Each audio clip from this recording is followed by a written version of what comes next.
Hello and welcome to the Mic'd Up Show, where every mortgage has a story. We are the ultimate hub where the hidden stories behind the mortgage industry come to life. I am Michael Kelleher. And good morning. I am Michael Zhao. And in every episode, the Mics dive deep into the entrepreneurial spirit, the strategic insights, and the breakthrough innovations that built the world's greatest mortgage companies. So whether you're advancing your career or scouting for industry leaders or exploring opportunities in fintech, prop tech, mortgage, and real estate, you're in the right place. Get ready to unlock the story behind every mortgage. Today, let's dive in with Brandon Durham, who has been on fire on the mortgage conference scene because not only does he engage, he has the pictures, and then he actually writes a recap, which we should all be sort of required to do to share in this community. So we say to our listeners out there, this is in case, 8 years from now, the world's completely AI and then electricity goes out and you have to go back to originating loans the old way with paper.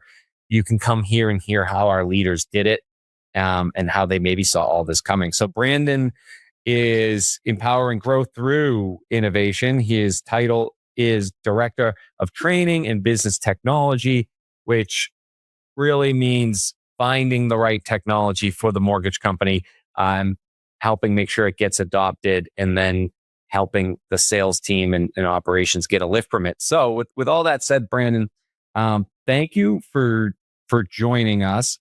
You have a unbelievable role. I think it's where, a lot of people would like to be in mortgage, where they have some say in the innovation in the future. And how you got here is a similar story where you were at Countrywide. Can you maybe start with why Countrywide was able to have these universities or these ways of people to learn the whole life cycle of a loan, whether that was intentional or not, and why you think there's so many Countrywide alumni today, even though that model seems to be needed in the market? Yeah, well, first and foremost, thank you both. Love being here with the Michaels. So appreciate the opportunity and the time. This is going to be fantastic. So getting to the point, you hit it very clearly. Countrywide, I think, was like innovator number one in this space. I cut my teeth on clues for those that have been doing it as long as we have. When I say clues, we all know that. It's not Blue's Clues. That's what your kids know. It was the original AUS, right? That was the thing that, we used and leveraged, and it was new and innovative. And instead of sitting down with the paper file, like you just talked about, Michael, and sitting down with your DE underwriter at their desk, you punch things into the keyboard and you pull the credit in an automated way and leverage technology to render the same decision as, those that, dare I say, humans were doing for so much time prior to that. And so that's really the lead in. When I first got into the business, Clues was ultimately new. It was innovative. It was exciting. For someone like me, I was aware of the prior way of doing things and stepped immediately into the technology. And I think that kind of hyperdrive, the last, 20 plus years of my career was really all kind of foundationally built on my first step into the business. As you pointed out in the question of why are there so many Countrywide alumni, I think it's really because of that. There was an ability to be innovative in the mortgage space, and the premise on knowledge and education and educating people how to leverage technology to be more efficient in their day-to-day job, in their place in the factory line and manufacturing loans, being able to see the end-to-end picture, which you touched on. I think, the Countrywide Academy, I think they called it university, was really focused on that opportunity to see how a loan is set up and processed and underwritten and funded and post-closed and all the different elements. And you had a really clear opportunity to take that full picture and then define what your successful path was going to be. And I think it really opened up and allowed a lot of us to excel in that way. When people talk about Countrywide, you either hear about a personal triumph they had with their growth or expansion of their role, or you hear about a market turbulence or a market share gain they overcame that's more time based. What was your biggest moment that you remember at Countrywide? And was it personal growth, or was it just navigating through a time period? I would very much say the personal growth. My initial, employment in any type of financial banking, I was a bank teller. And the next day, to speed up that timeline, I was employed by Countrywide as a wholesale account executive, handed a rate sheet and a phone number and said, go do this job. And the personal growth, allowing technology as an enablement, something I was inherently familiar with. I believe I had already a knowledge or a skill set to take that on and really speed through the learning activity. I was able to learn more about LTVs and FICOs and risk assessment through just the day-to-day leverage of, in that case, again, clues. Being able to know and understand how positive and negative factors impacted the transaction, which ultimately impacts the families we're serving every day and what we do at a much larger capacity. Would you say that, and I don't know, but could you say that starting off as a wholesale account executive, that you were somewhat thrown into the fire and you had to learn by failure as well as success? 100%, and more by failure than success, at least in the initial period. And I think that's where, just kind of talking about things in general, the ability to leverage technology to bridge gaps in some cases. So there could have been multiple failures in which it was like, hey, I'm not as knowledgeable or experienced in this part of the loan world, but I can leverage technology to help me learn or understand or do it better, right? I was never going to be able to sit down and underwrite a file, but I knew that I could plug things into a decisioning engine in AUS and in 10 to 12 minutes have a rendered decision that was, basically stamped, right? At that point forward, to be able to move that loan forward, close the deal, and then progress with the successes in the business. So then, there was a time literally 20 years ago when we were able to fail our way into success. And with AI today, it's actually, when we plug something into the AI, we actually don't expect to fail and then learn. We actually expect success and then, it's not working, or I don't get the answer that I want, because we want immediate gratification.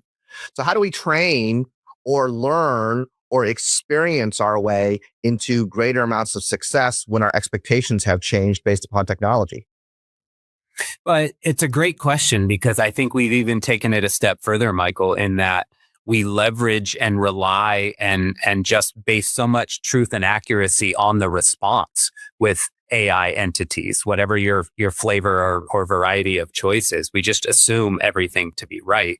And so that is doing us all a disservice, not just in the industry, I would say in life, but that's for a different podcast. Sure.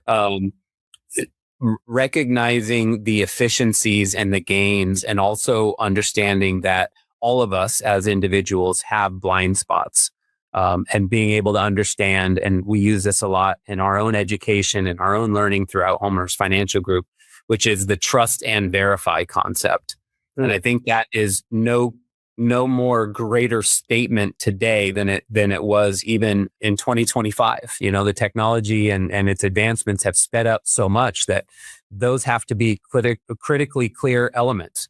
Trust and verify. It's not trust but verify. It's trust and verify. And I think that "and" is a really important nuance to that 3-word statement. I always enjoy talking to you. I think one of your talents, if no one's told you, is you could take complex type of thought and you make it really easy to follow. And so we'd work well together, because I could tell you my complex idea in my head right now as a question, and then you'll easily kind of say. So one of my frustrations is, it seems somewhere along the line, the technology now in this industry is almost these providers. You were saying earlier, find a gap, find a problem, solve it. It's almost like they're coming along and they're telling you your problem. They're telling you your gap. And then before you have a chance to think about it, they're giving you an exciting demo. They're saying, here's our discount. It's only good through the end of the month. Here's our DocuSign. Okay, let's do this launch email training session. 6 months later, people are now working around the system because it never solved a gap in the first place. So I guess I have two questions. One is, how do we get here? And then I think what you're hinting at, as we've been talking about, is AI might be the solution in the simplest form of loan officers can now go out and vibe and solve their real gaps rather than being told by someone in a t-shirt that has no mortgage and it didn't work at Countrywide that this is your problem and I just solved it for you. Yeah, well, I think, technology providers are doing what they're supposed to do, which is create the problem and then immediately present the solution. So just basically restating what you just did. And not all of them are wrong in the solution. I think where lenders become in a difficult position is just taking what's presented as factual and not recognizing that the solution from a technology standpoint might meet the industry. If you were to look at an average, right? Like the everyday lender deals with this problem. It doesn't mean that every lender deals with that problem, or if there's not a variation of it, right? So solving a problem for document recognition or data extraction, well, that may not be a pressing area because you may have the best ops admin team on the planet. It may not need assistance in that way. And so it's like, here's this great thing we're going to teach and train, and we're going to get everybody up to speed, and it's going to save you 100 hours a minute, which doesn't exist. You didn't know that. And we're going to save you $1 million a day, right? Well, I don't have that need to save that money because it's not a current spend of mine. So you're introducing again a problem that I may or may not have, a variation of it, and then the solution is either larger or smaller or not fitting to us organizationally. And I think that goes to kind of the demo pitch is, AI is out there and it can do so many things, right? That is true. Do you need all those things? And are you really addressing the need for AI as a competitive statement, as in we're doing AI too? Or is it actually solving a workflow situation that you have internally or externally, being on the origination side? Is a solution solving a communication problem, a relationship problem? Are you looking at AI to solve problems it should not, which are relationship problems? AI should not be solving issues that you have communicating with customers for relationship purposes or driving additional relationship or development. And I know we'll talk a little bit deeper about that. Do you think that AI has made us, as far as sales is concerned in this context, emotionally lazy? Well, if I could, I would actually back up and say lazy, right? Like not even the emotional part. Right? Well, I just wanted to bring it into context because if you say laziness in its broadest sense, write me a script. Oh, make my phone call, speak my voice. I mean, there's a lot of lazy involved. And we can talk to that later as well. But why don't you speak to your definition of why we are lazy in the industry so that we can address that first. And then if we need to address the emotional part, we can. Yeah. And I'm going to shy away from the blanket statement of laziness in that I don't believe inherently that, and I think we're talking about sales originators, loan officers, whatever we want to call them here. I don't think inherently it's laziness. It is with the intent of trying to find ways to make parts of the role more efficient. It does err on the side of write me an email that sounds like this. There are intelligent ways of doing that. There are intelligent ways of leveraging AI to restate a needs list or a condition letter so that it's at a human conversational level. To me, that's not lazy. That's efficient, right? And I know that's not the question, but that kind of prefaces a little bit more of what I'm talking about. The lazy element are generally focused at things I don't want to do. And so CRMs forever have done things like communicating milestone emails, right? Congratulations, your loan's approved, you're clear to close, et cetera. those have been improved by AI in terms of their ability to deliver in more of the real-time basis. The lazy quality is reliant on that automated email notification solely, where the loan officer, the relationship, whoever is the front and center to the customer or client, should leverage both the technology that delivers simple static news, but engage with the relationship element that drives the communication, that continues the referral business that we know to be so pivotal in today's market. So again, I don't think it's all in the form of laziness. I also think that there's a lot of targeted use where we can take the repetitive, mundane and replace it with intelligent technology solutions. Or you spent 7 minutes writing an email and you say, write me an email. That's lazy. If you spent 5 minutes doing the proper prompting, then that is still saving you 2 minutes and doing it the right way. We had talked about it's just practice and reps. So when you understand that it is prompting, you're going to get a better output. When you write examples, that's actually when you get the best output. So say a loan officer starts vibe coding and they actually, I'm at a conference right now, a broker conference, and I'll give you an example. Somebody vibe coded a mortgage calculator that articulated in their head how they present a target rate. And at the end, they have a special word that they use about here's the reality. Like if you're waiting, this is how long you would have to wait. And it converts for them. So is that something that works for everybody? No. So is it really a commercial solution or is it perfect for them? So the loan officer becomes the builder, is the foundation of whatever term you're whether that's going to be yours, Brandon, or something that comes out of it. But can you tell me, we've always gone back on build versus buy. Is there going to be a third round now of attracting loan officers as builders and somehow allowing them to port into your enterprise infrastructure? I believe we're already there, Michael.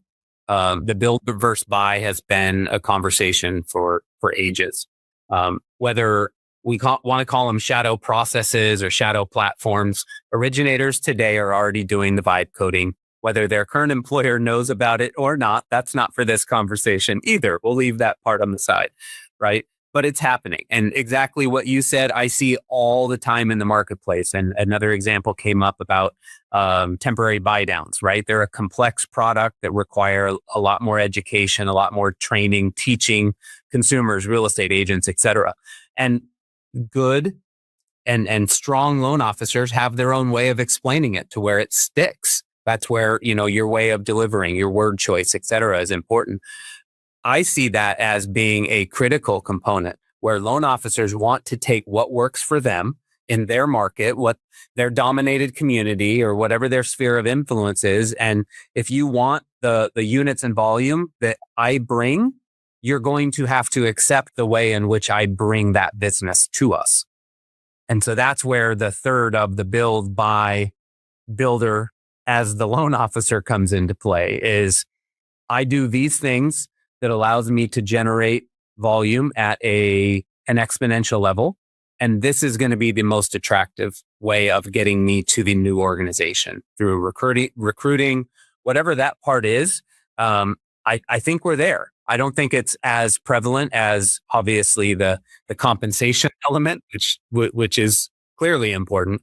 But I believe it's already there, whether it's out in the forefront or not. It's happening. Loan officers are being intelligently creative in generating business, and they're going to be asking their lender, whether it's current or future, how they can port their known proven methods at their new organization. I've often been troubled as an industry that originators, when they're building their businesses, they don't really have training or practice sessions when it comes to either scripting or selling or developing their routine trades or whatever. And my question to you is, how do we utilize technology today to build the business that we want in creating more mock-up situations and practicing? Because the good originators, what I've noticed is that they'll say the same things over and over again because it's inherent to them. But the ones that maybe don't have the same amount of vocabulary or information or education, they don't, but they're not practicing because they're going into game day without any practice. And I think that training is important. Mock-ups are important. What is it that you think that we could utilize better in AI or even without AI to create more mock-up situations so we can have a better quality originator to put out into the game? Yeah, I'm pretty passionate about this because I think there are both of the solutions you just noted. Leveraging AI to be your counterpart, to be able to not only build your script, but to sell against your script. And for those that are familiar with AI, you know, again, whatever your platform of choice is, you can prompt your AI to come back to you with, whatever your negatives or, sell against me or give me the objections and have that role play in a technology-based environment. And I think that's a really good refinement area. Take what you know and refine and try it again and try it again. However, and the other part of that, the secondary element is I think there is no replacement for the live interaction scripting, right? Whether it's in front of the mirror or grabbing, a spouse or a colleague or somebody at your office and just say, hey, 5 minutes, can we just chat? Let me approach you with something and then we'll just have a dialogue and see how it goes from there. I believe there is zero replacement for that. Just like I believe there is zero replacement for technology in building and delivering on a consistent relationship. Interesting. And we can talk about, is SaaS dead right after this break, but you don't want to fall for the trap of trying to build something that's already out there, because not only, could it be a distraction, like the opportunity cost, but they might actually know all the outliers that you don't have the time to encounter. We are fortunate enough to have some great technology providers on our show. These are the type of ones you probably don't want to build around, so we'd be happy to show it. And we have 4 new sponsors coming up. So if you're a technology vendor out there and you've been trying to get into industry leaders like Rick Rock last week and Brandon Durham this week, this is one of the only places I know that it makes it easy for you. On that note, let's show where you could be. And for all our listeners out there, if you're in the mortgage industry, you can't work without some of these vendors.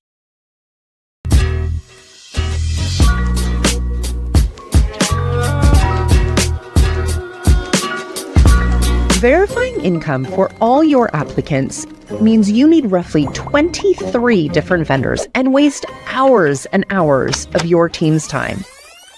But with TrueWork, it's just a single place for all your income verification needs, so you get the most advanced VOIE solution. TrueWork combines all major verification methods into a single, easy-to-use platform to give you a completion rate of 75%, cutting your costs by up to 50% and getting real results for your team. TrueWork, your one-stop shop for income verification. Click, verify, repeat. Talk to our team today. Cyber and wire fraud. Can you afford the risk? Today's automation and technology-based trends demand solutions to fraud threats. Funding Shield provides lenders and investors real-time transaction-level verification, certified wire fraud protection to protect loss of funds at closing due to cyber-based and other threats. We help improve your bottom line through fraud prevention, risk management, and validating the parties and documents involved in mortgage closings. Prevent fraud and theft on your closings. Covered is the digital insurance agency built into the mortgage platforms you're already using. Covered compares options from 65 plus regional and national insurance carriers and delivers the top options to your borrowers right inside your existing workflow. On average, borrowers save $1,240 when shopping through Covered. Now you can offer that too. Visit itscovered.com to learn more.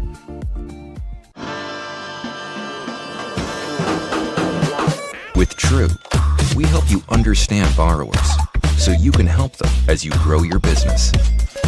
We stand for truth and trust because our AI-powered technology leaves no stone unturned, no data point unchecked, so you can make the right decisions and your customers' loans can be approved faster. We stand for these things because they lead us to accuracy. And that leads you to proven insights and reduced risk. And it leads your customers to a better future. And that's what's true. Lending intelligence. True. Meet Addy AI. Write entire emails 10 times faster using AI. Simply tell Addy your email topic and watch the magic happen. Generative AI finds ways to make your writing shine. Train Addy to sound like you. Set up your business profile and let Addy learn about your company. Simply connect your website, upload documents, or link to your Google Drive, and you are good to go. Let AI handle your emails so you can focus on real work. Available in the Chrome Web Store.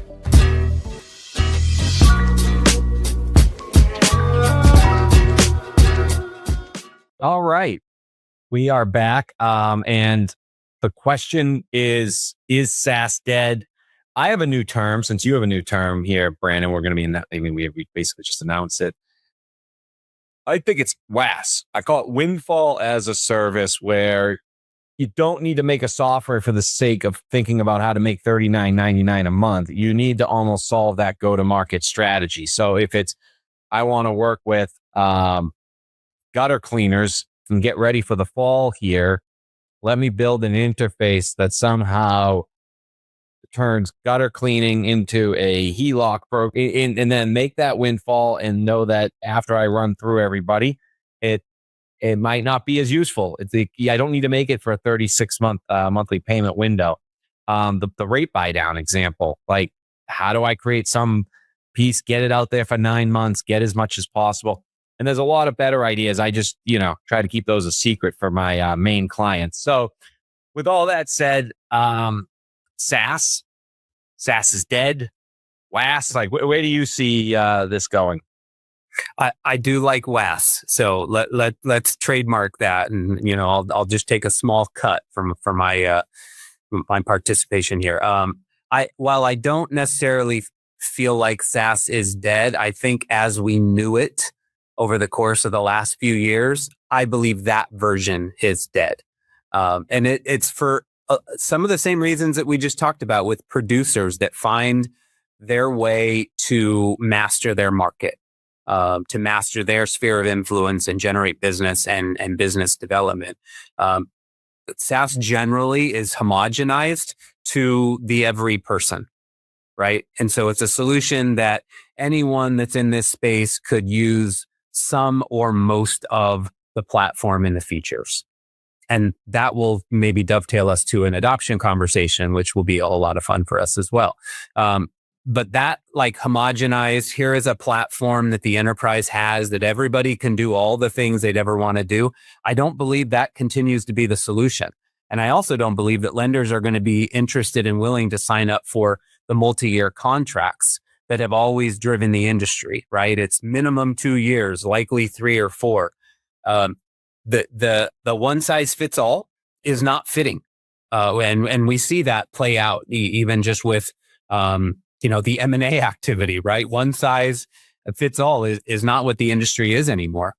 People are becoming much larger, and in some cases, others are becoming much smaller or obsolete. And so, again, going back to the question of WAS or SaaS, the service or software entities need to be in a position to be more configurable or customizable, or allow for I guess individual producers to find and optimize their own spots. So the solution is not just you get this enterprise tool and you can use 100% of its offering. Well, I mean, maybe I only want to pay to use 50% of what it's capable of, because that's all I want to utilize. I don't want, and I hate to use a CRM, I don't want all of what the CRM does because I have feature overlap in 7 of the other tools that I'm using. So I'm paying a full seat for this SaaS solution, knowing that I'm only going to leverage, say, 25 to 30% of what it can do. So I think that's where the conversation, it's not dead. I think it needs to be, if it's not already, positioned so that it can be more, I don't want to say a la carte either, but almost down that approach where I can have a service menu and like, I want to subscribe to these services, but maybe not the plus. Maybe I'm in the, I'll still pay and watch ads version of that service versus the paid upgrade to eliminate ads during the process. Again, just and I think the industries, I think going to go through some strange phases, almost like an adolescent. Now the voice starts dropping, the acme comes. I think right now it's just very early on, and I don't think anybody's paying attention to a lot of these AI homegrown pieces are not paying the same LOS tolls that a vendor typically has to pay. Because I hear a lot like there shouldn't be multi-year contracts. And as somebody who had my own company, I don't know if that's possible in getting a good product if you're actually having to pay the tolls, right? And so for now, yes, the disruptors won't do that. The PPEs, you might not know this, but the PPEs are so because you need rates. They often have tolls too. So right now you can find ways around that. But once their ears perk up, your items aren't going to work without LOS data, and they're probably not going to work without rates in a lot of these WAS models.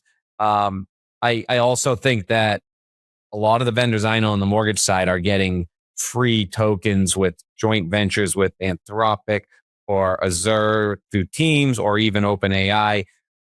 Nobody knows yet what the pricing is going to be when all of a sudden that tokens are full price or some sort of electric price coming out here. And so I think there'll be some growing, some changes. What do you think, Michael? For a long time, I've often felt that the customer is the tail wagging the dog in our industry. They're trying to dictate price because of what other people are doing. They're trying to dictate service for what other people are doing. And as a result, where the dog is trying to figure out where the tail is going. And it's actually not, when it should be whoever makes the gold makes the rules, not the other way around. And having this conversation, we're always trying to create the better outcome using software.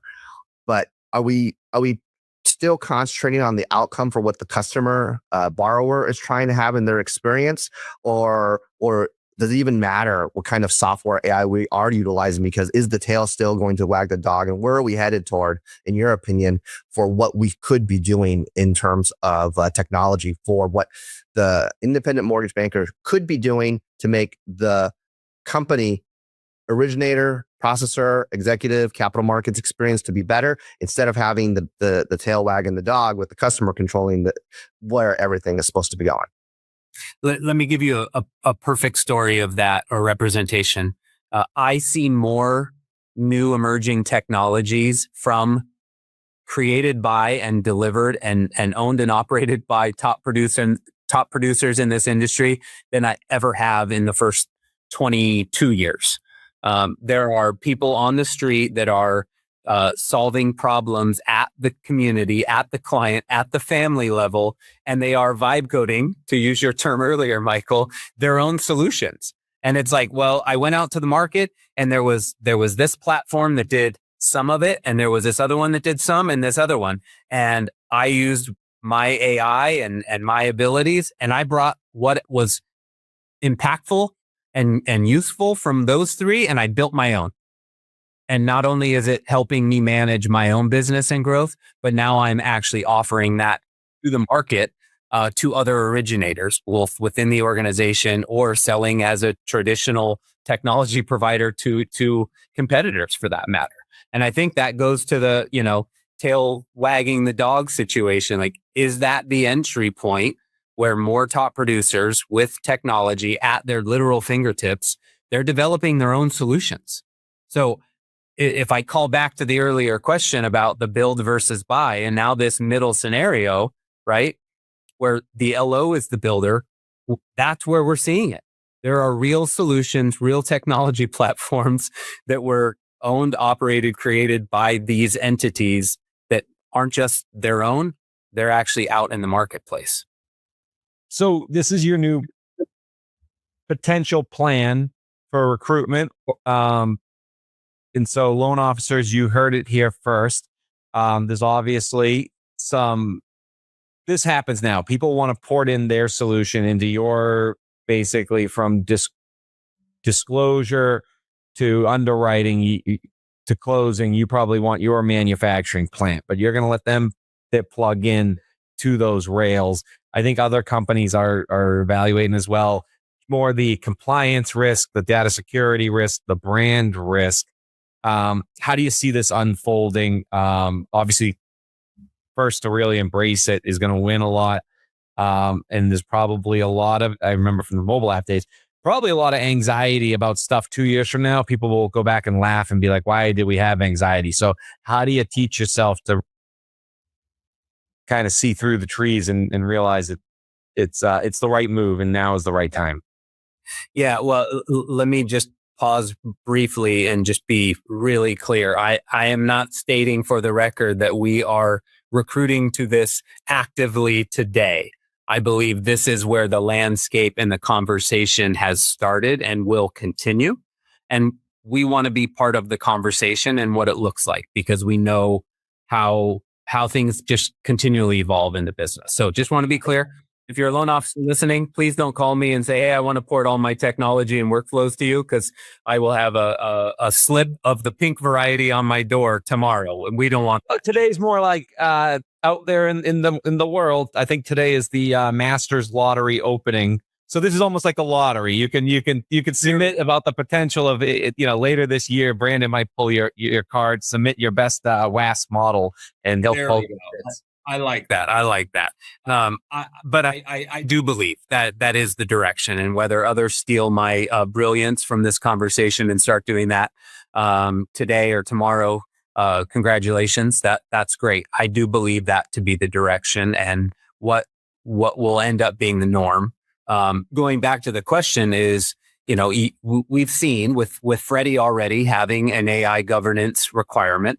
Now Fannie with their, it's not even proposal, it's just their mandate, which becomes effective here in the next 30 plus days. Companies, lenders, IMBs, all shapes and sizes have a strict adherence to the governance policies by the GSEs, which we believe, of course, everyone will operate by, just considering who they are and their impact in the industry.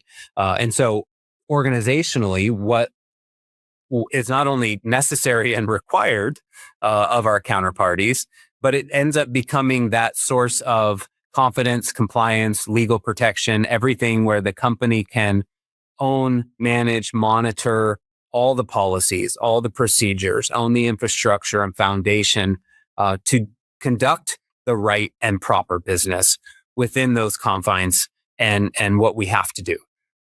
But allowing for potentially, I'm going to wink, wink, potentially, porting in loan officers who want to plug in their own workflows within the foundations, within the structure of the lender who maintains adherence to policies and requirements. So I have a two-pronged question to follow that up, because as leadership, there's some responsibility to the people that are selling as well as to operations. So the first question, which leads into the second question. The first question is, what's the difference between a teacher and a coach? And the lead up that goes right behind that is, at what point is the responsibility of either of those definitions in leadership to the staff, whether in sales or in ops? So the answer to the first one, what is the difference between a teacher and a coach, to me is very clear. A teacher will educate you on what you need or should be doing to be successful. A coach, and their predominant role is to hold you and provide the level of accountability to do the things in which you either learned or are learning to be successful. It isn't to say either one is more important than the other, or that either one has its own unique place in the overall success of an individual in any line of work. But they are very different.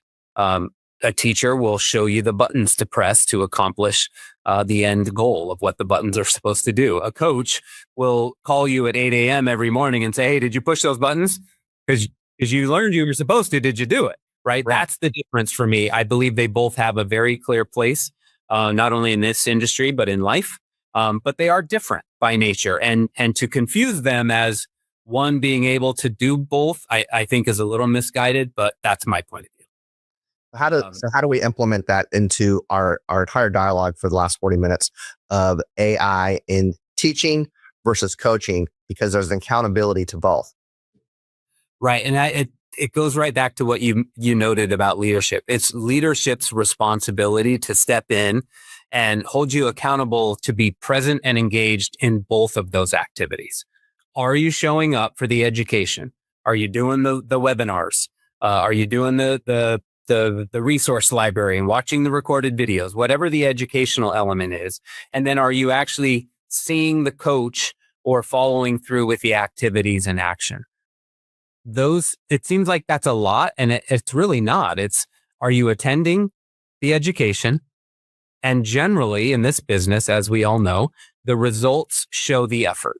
So are your numbers, whether they're volume, whether it's units, whether it's call logs or activities, whatever that level of oversight is, that can be done at a leadership level without being intrusive or, standing over the shoulder, micromanaging originators, which we know to be the killer of any originator is to be micromanaged. If a loan officer wants to come in, port in, right, and has built their own workflows, depending on if it's pre-disclosure or after disclosure, does any of those make them more valuable to the company, or does it make them more dangerous to manage? That's a beautifully worded question, for one. So kudos for that. I believe it makes them more positively dangerous, if I can coin that phrase, in that they have an opportunity and ability to take over market share because there is the uniqueness to the way in which they operate. And so the post-disclosure piece, I think, is a real important line because we know all the regs that are applicable up to that point. But giving an originator the freedom to operate kind of in their own way within the right constraints, I think gives them a positive way of being dangerous. So then how does a lender allow freedom to the originator without creating the chaos of randomness for everything, for all the tools and for all the accountability and coaching and for everything that's there? How do we stay compliant, but yet still create freedom for the originator to do what they need to do? There should always be a level of trust and confidence in the people that you bring into your building. I think it's leadership's responsibility to watch the front door and bringing on the right people that are going to conduct themselves not only in line with policy and procedurally, but morally and ethically in line with the organization's culture, mission, vision, and values. That is absolutely a leadership requirement. And so with that said, if you are trusting that you're hiring the right like-minded people to join your organization, you should be trusting in their day-to-day operation and how they go about conducting their business. Not to say that people can go rogue. It happens all day, every day. I don't want to be naive to that statement, but if you have trust in who you're bringing on, you're hiring the right people that fit your organizational model and how you go about your business, you should trust them to make the right decisions in how they conduct themselves on an activity basis, on a relationship basis, and at the loan level. Does volume cure any ills? It used to be that if you just produce it overproduced, then it cured any problems that you had. But does volume cure that in the situation, especially with the course of action we've had where loans cost more than to produce more recently? But does volume cure that? No, not at all. To me, and I think it's pretty emphatic with the speed in which I want to say no. Volume does not cure anything. You look at the price of of one unsaleable transaction for whatever the reason is immediately defeats whatever revenue was generated by the massive amount of volume of the same producer, if we're kind of tying it to that part of the conversation. So, more volume to some degree only creates a broader set of problems, right? Like 90s hip hop callback, mo money, mo problems, right? Yeah. So taking all of this in, you guys are a company that builders love to work with. And you just came back from a conference that used to be my arch nemesis. I'm not going to mention their name, but it has to do with a lending ecosystem, which was a word I actually coined. But multiple people looking at the idea of buying a new home, maybe that's not built. You got to wait for it. Less problems, though. Maybe somebody didn't grow up with a dad that taught him the trades. So they come out and this sounds like a perfect home. As you're looking at tech and you're looking at your salespeople, how are you envisioning consumers are coming to this conclusion they want a new build? And then what are you thinking is like the first thing they do before they reach out? And then do you believe that they go person digital or both? Like how are you, better way to say it, if you were a consumer and you decided at the couch tonight you wanted to get a new build, what would you do? Or if it was like your nieces, what would you tell them to do? Yeah. Well, I'll say this part first. Consumers are much more savvy than I believe industry professionals believe they are. Consumers, first-time buyers, repeat buyers, et cetera, are using technology, their own, to answer their own questions, whether it's which new community should I buy, whether it's which home is the better one for my makeup or demographic of my family. I know we've talked about AI a ton in this conversation. AI can answer a lot of those things for a consumer that didn't exist 2 or 3 years ago, where a loan officer or a real estate agent or someone, home builder representative was essential and the only individual that could answer even the most foundational questions. Consumers are using technology to answer not just foundational, but the next 1 or 2 or 3 steps up. Consumers today are leveraging technology only on let me back that up. They're leveraging technology for everything they can up until the point where they have to engage a human. And I know that sounds a little bit defeating, but that's where it's gone. You can ask all of your AI entities everything that you need educationally up to the point where maybe it's choosing between individual loan products that are best long-term suited for me and my family. Is it a 30-year, a 15-year? How do I maximize seller concessions or builder incentives or along those things? That's where the professional, I don't want to say is the only point that they step in. That's where they're providing the most amount of value in today's market. Having defined technology that can facilitate what consumers want, asking things like, what is an APR? Your technology should do that. That's table stakes, right?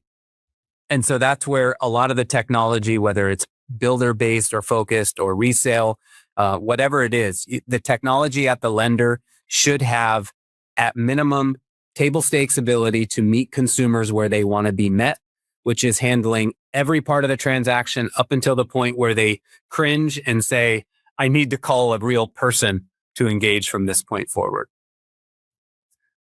That's awesome. I think that our entire dialogue that we've had this entire time has been based upon what is it that lenders can accomplish so that they can provide a better experience for the borrower. And then at the same time, when it comes to making a new house decision, whether it's existing or new build, this in this particular instance, the originator has actually some power. And I call it emotional power because money's not emotional, people are.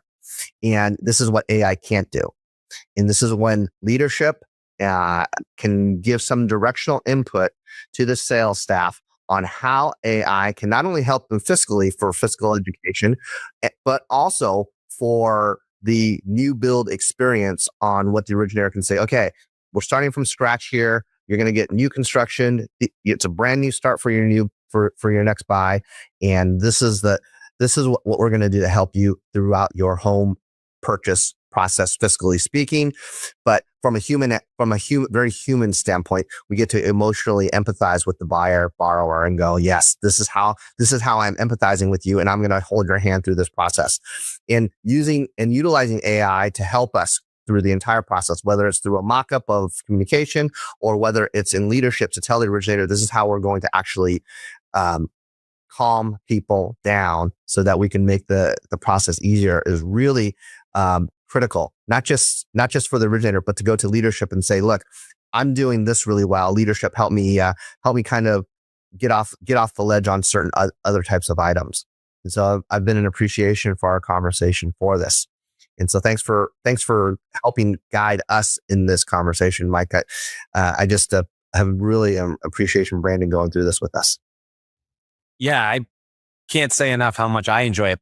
I wanted to talk more. This is a subject I really do enjoy. And I don't want to just thank you. I want to thank our listeners. Thank you for joining us on this journey into the heart of mortgage innovation. Every mortgage has a story, and we're here to help you write yours. If you enjoyed today's insights, please subscribe, leave a comment, share it with your network, and connect with us on social media. Until next time, keep pushing the boundaries and uncovering the stories that drive our industry forward.